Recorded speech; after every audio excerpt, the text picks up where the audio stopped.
आज आप साहब के साथ ना इन्होंने काम किया हो, आपने काम नहीं किया हो सर, वो सुबह संभाल सकते हैं? देखिए चौधरी साहब, अभी तो नॉमिनेशन आई है, ठीक, बने तो नहीं है सर, एक ही बंदे को नॉमिनेट किया उन्होंने, ठीक, कोई बात नहीं, तो बन जाएंगे वो, कोई बात नहीं चौधरी साहब, कोई बात नहीं बन सकेंगे। देखिए चौधरी साहब, अभी जो मेन मसला है ना, वो आपने शोएब साहब को बिल्कुल सही बात की, कन्फेडरेशन की सियासत से हटे। ठीक, मैं जमात इस्लामी को भी ये कहता हूँ कि मुझे वो बहुत पार्टी भी पसंद है, बंदे भी इनके अच्छे हैं, लेकिन जब तक सिस्टम के अंदर नहीं घुसेंगे सिस्टम को ठीक नहीं कर सकते। आप प्रिंसिपल की एक टिकर चला के 1 घंटा प्रेजिंग तो ले लेंगे जी, बड़ा अच्छा काम किया, बड़ा मैरिट, इस मुल्क में ना कैरेक्टर है, ना प्रिंसिपल है, ना हया है, ना शर्म है, ये बिहाई का धंधा है, ठीक है, पाकिस्तान की पॉलिटिक्स। आप उसका सिस्टम के अंदर जाकर सिस्टम को चेंज कर सकते हैं। फिर ये शोएब साहब हमारे दोस्त हैं, वो कह रहे हैं कि जी हम फॉर्म 45, जीतने वाले का 45, हारने वाले 45, 7 वाले का 45, मैंने आपके लिए बना लिया है। ये 45 फॉर्म है, इसमें चने खाएं, छोले खाएं, लिखा हुआ ऊपर आपने, समोसे खाएं, 45 को लिखा हुआ है, फॉर्म 45 ना सर, अच्छा फॉर्म 45, ठीक है, तो फॉर्म 45 है, मैं फॉर्म भी लिख देता हूँ, ठीक है। इसका कह रहे हैं 45 जमहूरियत से उसमें लाहे अमल तो तय हो चुका है, अब जाहिर है गवर्नमेंट कैसे बनेगी, कैसी चलेगी, कितना अरसा चलेगी, बहुत बड़ा सवाल है। फैसल साहब आपका बड़ा शुक्रिया, ये फरमाइएगा सर, ये सेटअप चल जाएगा या नहीं चलेगा अभी?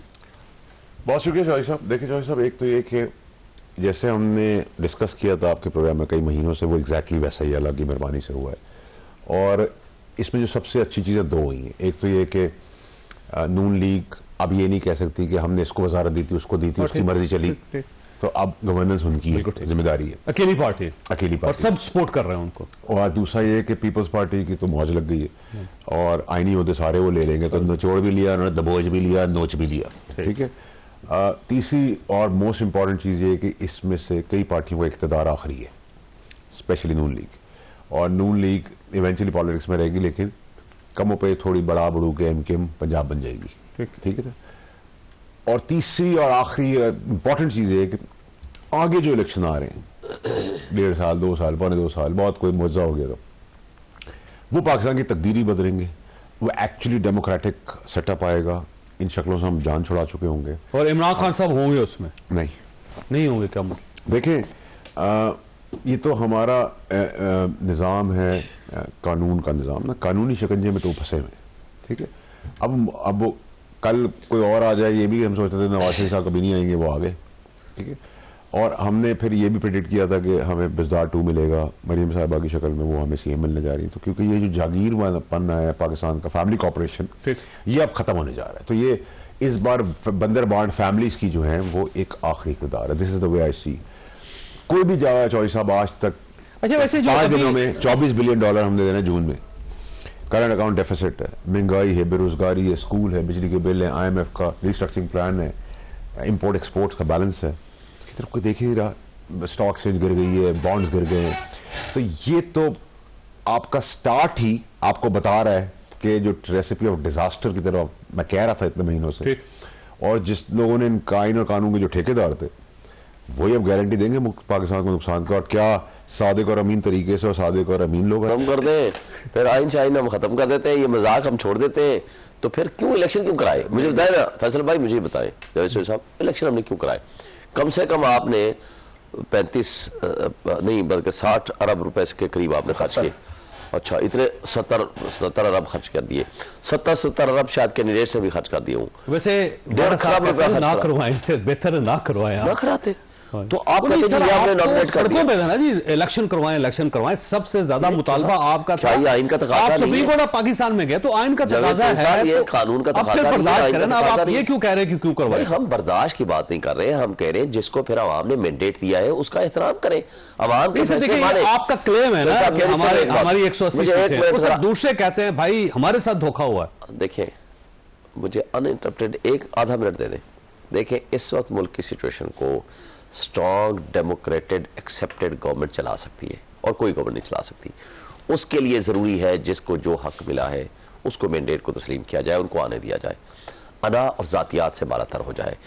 जैसे कहा गया है, अगर सियासी अदब तक आप अगर चोरों को, डाकुओं को, जिसने आज, मैं उस तरह चोर डाकू नहीं कर रहा, जिसने आज अवाम का मैंडेट चुराया है, उसको अकलियत को अक्सरियत के ऊपर आप मुसल्लत कर देते हो, उसको पब्लिक सपोर्ट नहीं मिलेगी। अच्छा वैसे देखिए सर, ये आधा मिनट, एक मिनट मुझे आधा मिनट और दे दें, उसको पब्लिक सपोर्ट नहीं मिलेगी, वो स्ट्रांग डिसीजन नहीं कर पाएगा, वो दुनिया उसके ऊपर ट्रस्ट नहीं करेगी, ओवरसीज उसके ऊपर ट्रस्ट नहीं करेगा, वो इन्वेस्टमेंट नहीं ला सकेंगे, लोग इन्वेस्टमेंट नहीं करेंगे, उसका नुकसान मुल्क को हो रहा, 25 करोड़ आवाम को होगा, तबाही के दहाने पे पहुंच चुके हैं।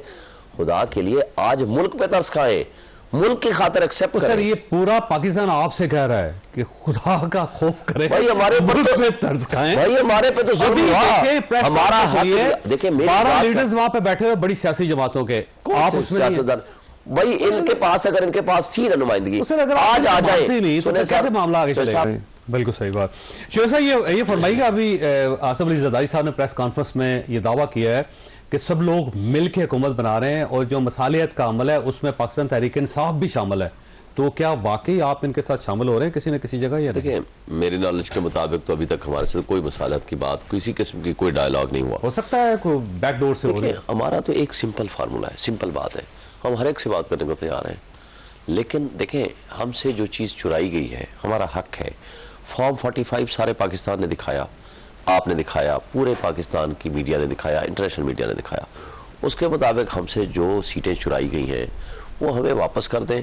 आए जिसको हुकूमत ट्रिब्यूनल्स में होगा ना सर, ट्रिब्यूनल्स में देखें, डाका जनी करें, ये इदारे उसमें मुलव्वस हों, रिटर्निंग ऑफिसर्स मुलव्वस हों, और ये पारसाई के दावे दें कि आए जी जमहूरियत को बचाने के लिए आ जाएं जी, मुल्क बड़ा क्राइसिस में।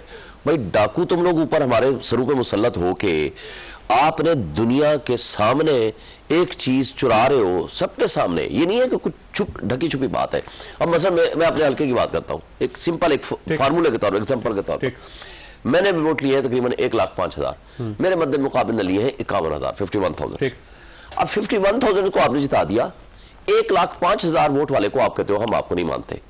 और जिसके फॉर्म 45, जिसके ऊपर क्या है फॉर्म 45, सारा दिन जो कुछ गिनती होती है उसके वोटिंग के बाद, उस गिनती के ऊपर presiding officer, assistant presiding officer और तमाम जो लोग वहां पोलिंग एजेंट बैठ सकते हैं वो उसके ऊपर दस्तखत करते हैं। सर ये अच्छा, वो दस्तखत करके आपको दे दिए, वही दस्तखत मुस्तफा खोखर को मिले, वही तारिक फजल को मिले, वो मुझे मिले, वो तहरीक लब्बैक को मिले, वो पीपल्स पार्टी को मिले, वो जमात इस्लामी को मिले, एक फॉर्म। उसके ऊपर अब जब आरओ के पास आया तो उसने सिर्फ कैलकुलेट करना है कि हाँ भाई टोटल कितना हो गया, हर एक के पास गया 47। अच्छा सर मसला ये है कि अगर फ्रॉड हो गया, इस मीडिया में पहला आदमी था जिसने ये ऐलान किया था कि आप जीत रहे हैं और आपकी गवर्नमेंट बननी चाहिए। मैं आज भी ये समझता हूं कि आपके पास साइजेबल आपके पास नुमाइंदगी है, आपको गवर्नमेंट बनानी चाहिए, लेकिन इसके बावजूद भी आप अकेले हुकूमत नहीं बना सकेंगे, आपको किसी न किसी के साथ बैठना चाहिए। तो आप मुफाहमत की तरफ क्यों नहीं जाते सर? मुझे बैठेंगे ना, हमें क्यों एतराज है? लेकिन देखें, अगर सरेआम जो लोग छीन के हमसे बैठे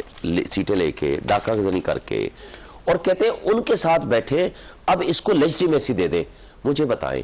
बात यह है कि हम ये कहते हैं कि मुल्क के माशी तबाही हो चुकी है, जिसको सर इसके लिए आपको बैठना पड़ेगा। देखिए मेरा नहीं ख्याल कि इमरान खान साहब अब भी राजी हैं, क्योंकि अली अमीन गंडापुर साहब को जब उन्होंने नामजद किया तो इसका मतलब ये है कि आप अभी भी समझौता करने के लिए तैयार नहीं है। भाई सर आपके पास तो और लोग नहीं है सर, मुझे बताइए। ये तो पार्टी का इंटरनल डिसीजन सर। देखिए ना, उस्मान बुज़दार साहब निकल आते हैं, फिर महमूद खान साहब निकल आते हैं, फिर अली अमीन गंडापुर साहब निकल आते हैं। He was a party president for the last more than 1 year और 2 ईयर से पार्टी प्रेसिडेंट है। केपीके का सारे फैसले उसकी कंसल्टेशन से हुए हैं कि किसको टिकट देनी है, किसको नहीं देनी, क्या होना है।